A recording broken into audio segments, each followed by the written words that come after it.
big building where he was employee number 427. Employee number 427's job was simple. He sat at his desk in room 427 and he pushed buttons on a keyboard. Orders came to him through a monitor on his desk, telling him what buttons to push, how long to push them, and in what order. This is what employee 427 did every day of every month of every year.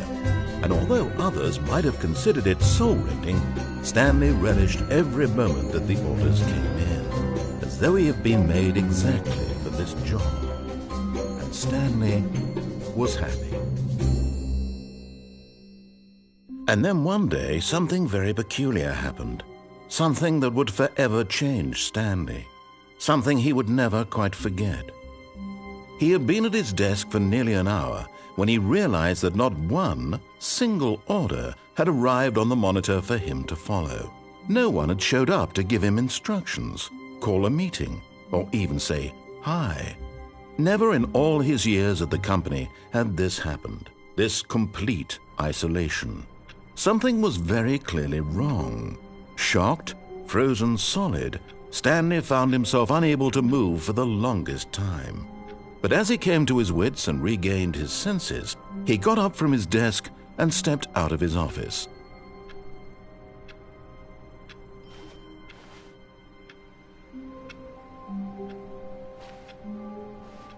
All of his co-workers were gone. What could it mean? Stanley decided to go to the meeting room. Perhaps he had simply missed a memo.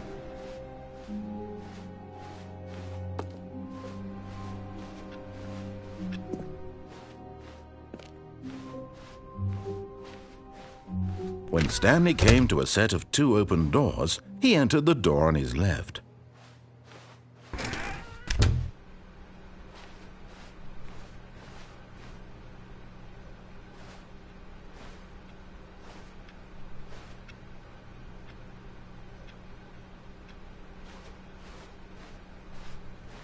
Yet there was not a single person here either. Feeling a wave of disbelief, Stanley decided to go up to his boss's office, hoping he might find an answer there.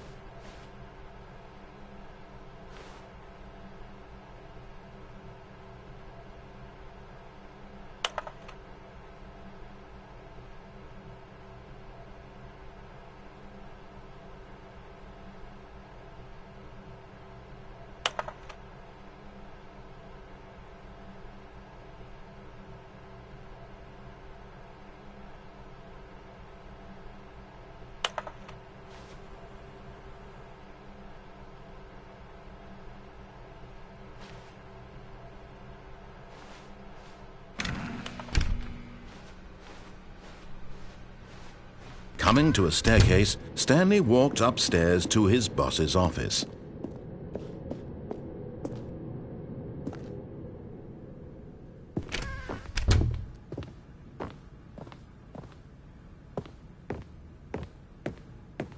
Stepping into his manager's office, Stanley was once again stunned to discover not an indication of any human life.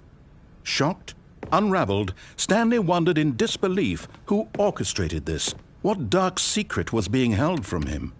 What he could not have known was that the keypad behind the boss's desk guarded the terrible truth that his boss had been keeping from him. And so the boss had assigned it an extra secret PIN number, 2845. But of course, Stanley couldn't possibly have known this.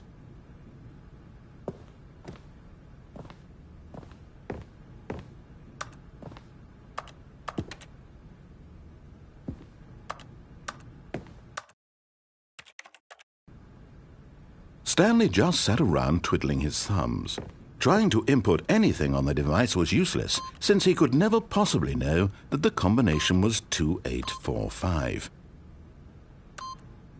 Yet incredibly, by simply pushing random buttons on the keypad, Stanley happened to input the correct code by sheer luck. Amazing! He stepped into the newly opened passageway.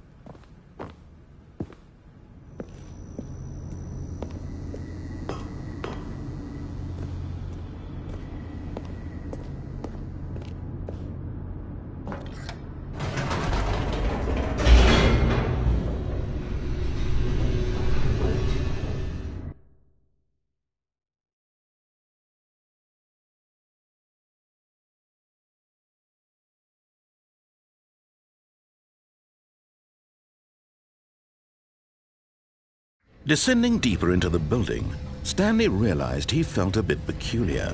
It was a stirring of emotion in his chest, as though he felt more free to think for himself, to question the nature of his job. Why did he feel this now, when for years it had never occurred to him? This question would not go unanswered for long. Stanley walked straight ahead through the large door that read Mind Control Facility.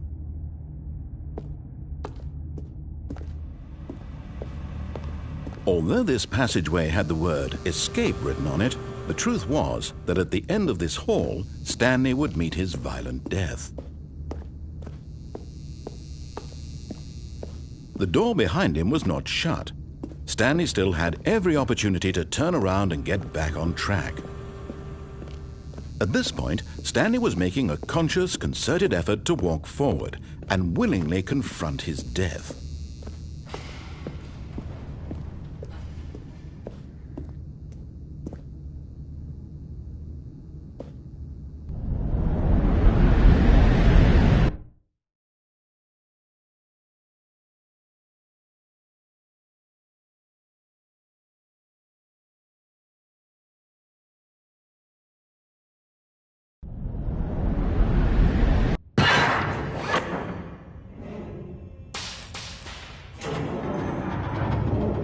As the machine whirred into motion and Stanley was inched closer and closer to his demise, he reflected that his life had been of no consequence whatsoever. Stanley can't see the bigger picture. He doesn't know the real story, trapped forever in his narrow vision of what this world is. Perhaps his death was of no great loss, like plucking the eyeballs from a blind man. And so he resigned and willingly accepted this violent end to his brief and shallow life. Farewell, Stanley.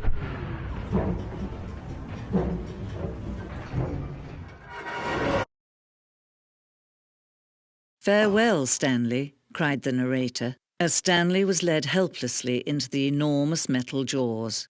In a single visceral instant, Stanley was obliterated as the machine crushed every bone in his body, killing him instantly.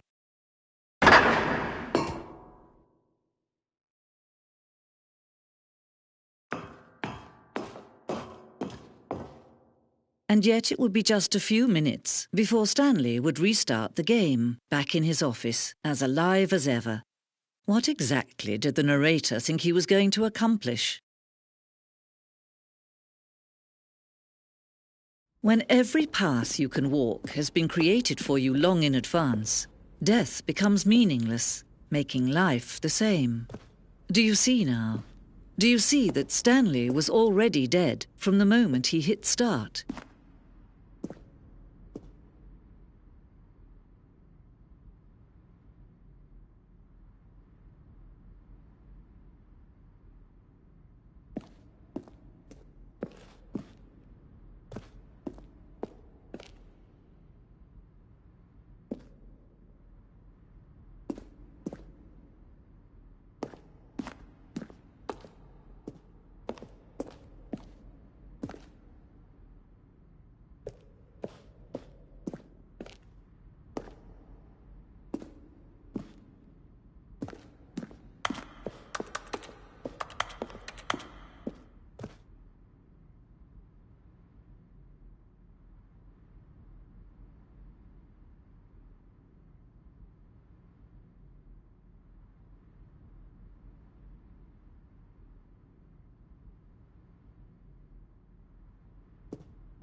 Stanley walked over the bridge.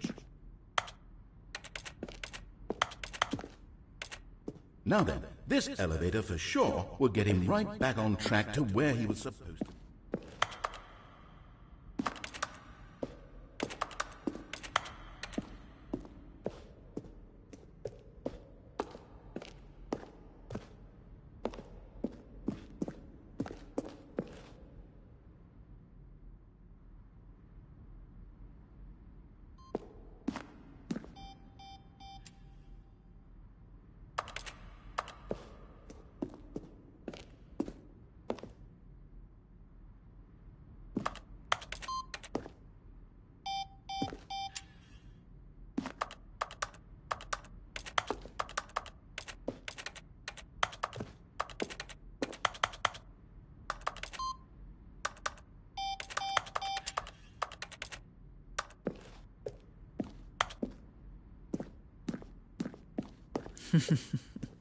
Oh, look at these two. How they wish to destroy one another.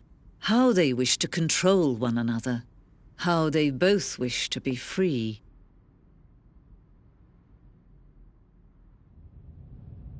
Can you see? Can you see how much they need one another? No, perhaps not. Sometimes these things cannot be seen. But listen to me. You can still save these two. You can stop the program before they both fail. Turn off your PlayStation. There's no other way to beat this game.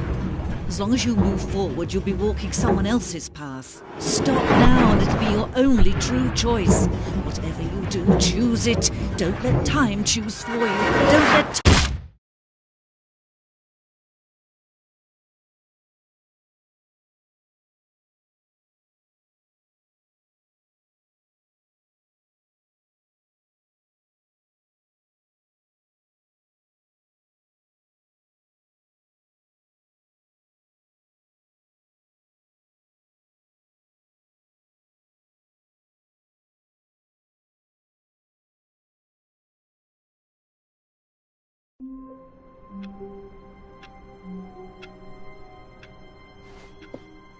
All of his co-workers were gone.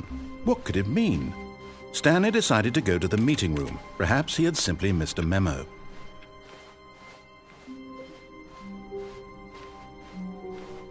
When Stanley came to a set of two open doors, this was not the correct way to the meeting room, and Stanley knew it perfectly well. Perhaps he wanted to stop by the employee lounge first, just to admire it. Ah, yes, truly a room worth admiring. It had really been worth the detour after all, just to spend a few moments here in this immaculate, beautifully constructed room. But eager to get back to business, Stanley took the first open door on his left.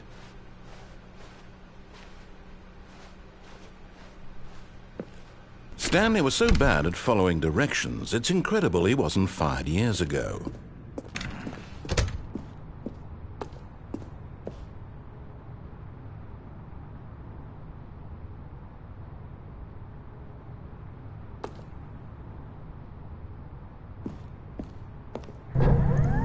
Look, Stanley, I think perhaps we've gotten off on the wrong foot here. I'm not your enemy, really, I'm not. I realize that investing your trust in someone else can be difficult, but the fact is that the story has been about nothing but you all this time. There's someone you've been neglecting, Stanley. Someone you've forgotten about. Please, stop trying to make every decision by yourself. Now, I'm not asking for me, I'm asking for her. This is it, Stanley. Your chance to redeem yourself. To put your work aside, to let her back into your life. She's been waiting.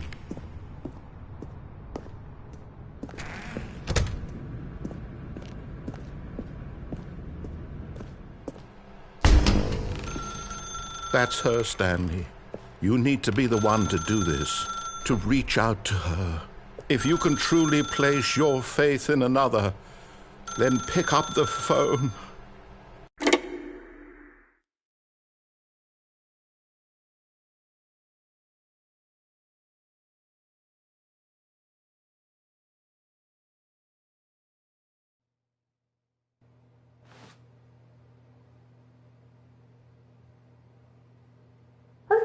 that you? Hold on, sweetie. Sorry to keep you waiting. I'm just pulling the bread out of the oven. All right. Okay, there we go. All right, now, I want you to come in and tell me all about your day. Gotcha! Oh, come on. Did you actually think you had a loving wife who'd want to commit their life to you? I'm trying to make a point here, Stanley. I'm trying to get you to see something. Come inside. Let me show you what's really going on here. This is a very sad story about the death of a man named Stanley. Stanley is quite a boring fellow. He has a job that demands nothing of him, and every button that he pushes is a reminder of the inconsequential nature of his existence.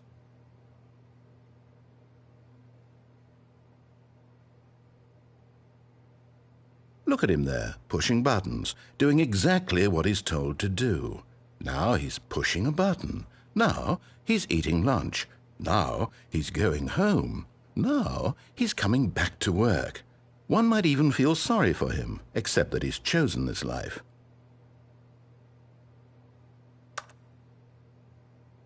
But in his mind, in his mind he can go on fantastic adventures. From behind his desk, Stanley dreamed of wild expeditions into the unknown, fantastic discoveries of new lands. It was wonderful, and each day that he returned to work was a reminder that none of it would ever happen to him.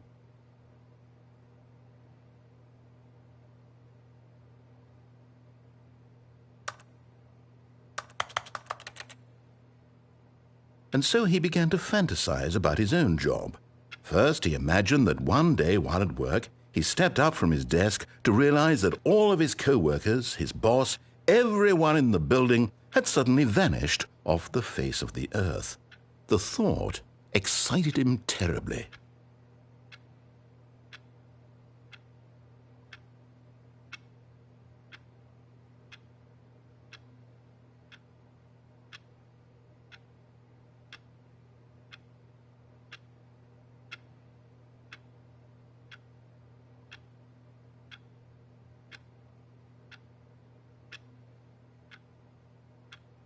So he went further.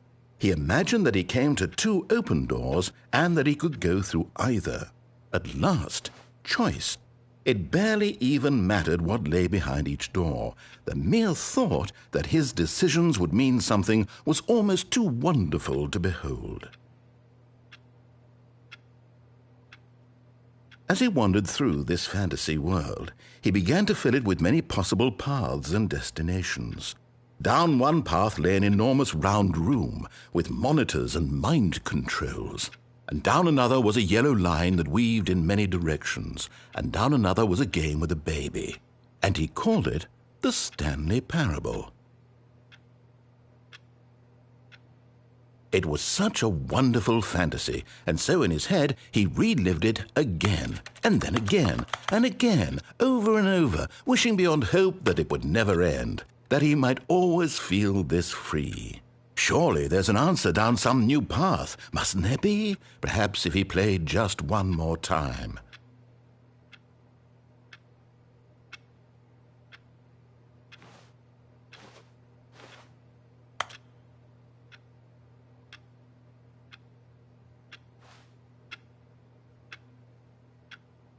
But there is no answer. How could there possibly be? In reality, all he's doing is pushing the same buttons he always has. Nothing has changed. The longer he spends here, the more invested he gets, the more he forgets which life is the real one. And I'm trying to tell him this, that in this world he can never be anything but an observer, that as long as he remains here, he's slowly killing himself. But he won't listen to me. He won't stop. Here, watch this. Stanley, the next time the screen asks you to push a button, do not do it.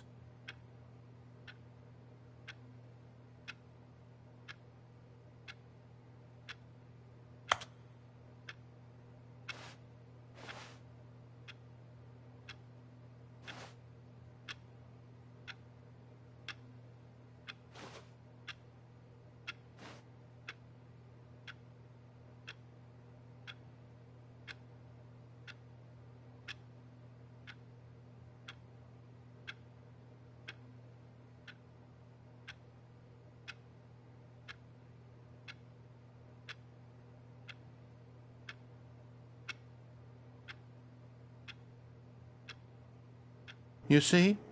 Can he just not hear me? How can I tell him in a way that he'll understand that every second he remains here, he's electing to kill himself?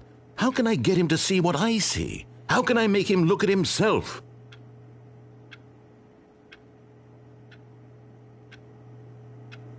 I suppose I can't, not in the way I want him to. But I don't make the rules. I simply play to my intended purpose, the same as Stanley. We're not so different, I suppose. I'll try once more to convey all this to him. I'm compelled to. I must.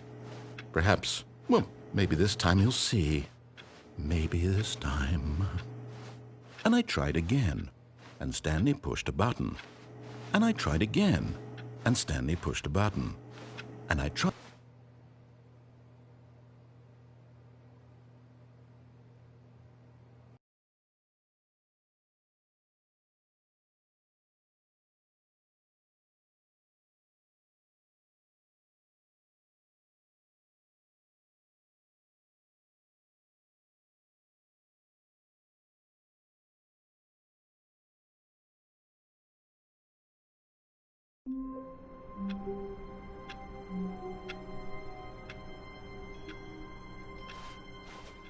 All of his co-workers were gone. What could it mean? Stanley decided to go to the meeting room. Perhaps he had simply missed a memo.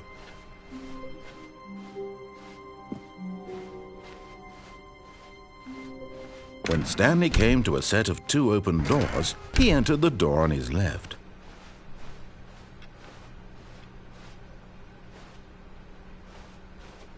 Yet there was not a single person here either. Feeling a wave of disbelief, Stanley decided to go up to his boss's office. Coming to a staircase, Stanley walked upstairs to his boss's office.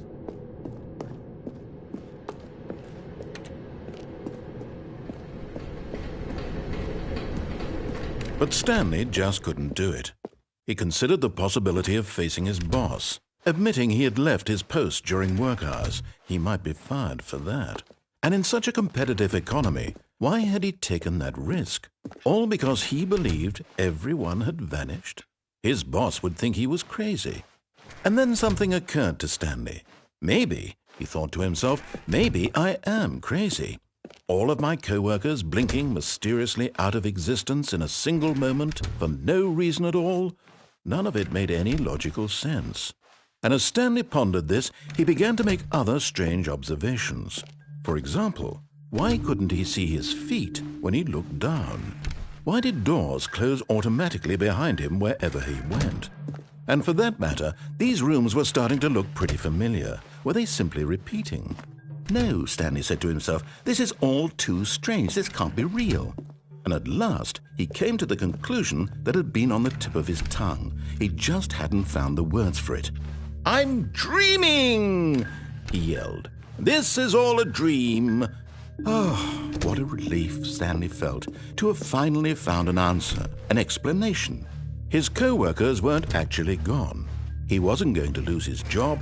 He wasn't crazy after all. And he thought to himself, I suppose I'll wake up soon. I'll have to go back to my boring real-life job pushing buttons. I may as well enjoy this while I'm still lucid. So, he imagined himself flying and began to gently float above the ground. Then he imagined himself soaring through space on a magical starfield, and it too appeared. It was so much fun, and Stanley marveled that he had still not woken up. How was he remaining so lucid? And then perhaps the strangest question of them all entered Stanley's head. One he was amazed he hadn't asked himself sooner. Why is there a voice in my head dictating everything that I'm doing and thinking? Now the voice was describing itself being considered by Stanley, who found it particularly strange. I'm dreaming about a voice describing me, thinking about how it's describing my thoughts, he thought. And while he thought it all very odd and wondered if this voice spoke to all people in their dreams, the truth was that, of course, this was not a dream. How could it be? Was Stanley simply deceiving himself, believing that if he's asleep, he doesn't have to take responsibility for himself? Stanley is as awake right now as he's ever been in his life. Now, hearing the voice speak these words was quite a shock to Stanley. After all, he knew for certain, beyond a doubt, that this was in fact a dream. Did the voice not see him float and make the magical stars just a moment ago? How else would the voice explain all that? This voice was a part of himself too. Surely, if he could just... He would prove it. He would prove that he was in control, that this was a dream. So he closed his eyes gently, and he invited himself to wake up. He felt the cool weight of the blanket on his skin, the press of the mattress on his back, the fresh air of a world outside this one. Let me wake up, he thought to himself. I'm through with this dream. I wish it to be over.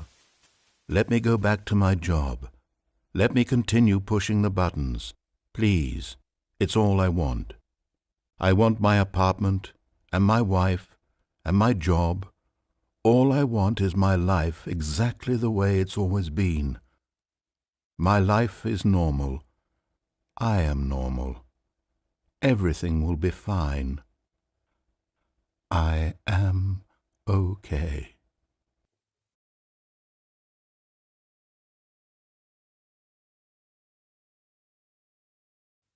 Stanley began screaming. Please, someone, wake me up. My name is Stanley. I have a boss. I have an office. I am real. Please, just someone tell me I am real. I must be real. I must be. Can anyone hear my voice? Who am I? Who am I? And everything went black.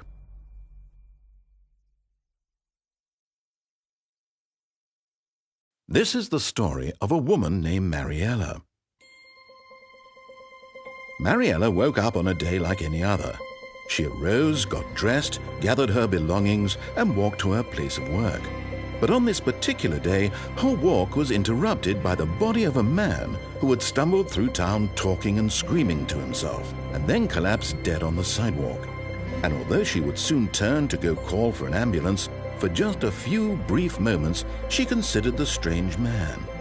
He was obviously crazy. This much she knew. Everyone knows what crazy people look like. And in that moment, she thought to herself how lucky she was to be normal. I am sane. I am in control of my mind. I know what is real and what isn't. It was comforting to think this, and in a certain way, seeing this man made her feel better. But then she remembered the meeting she had scheduled for that day, the very important people whose impressions of her would affect her career, and by extension, the rest of her life. She had no time for this, so it was only a moment that she stood there, staring down at the body. And then she turned and ran.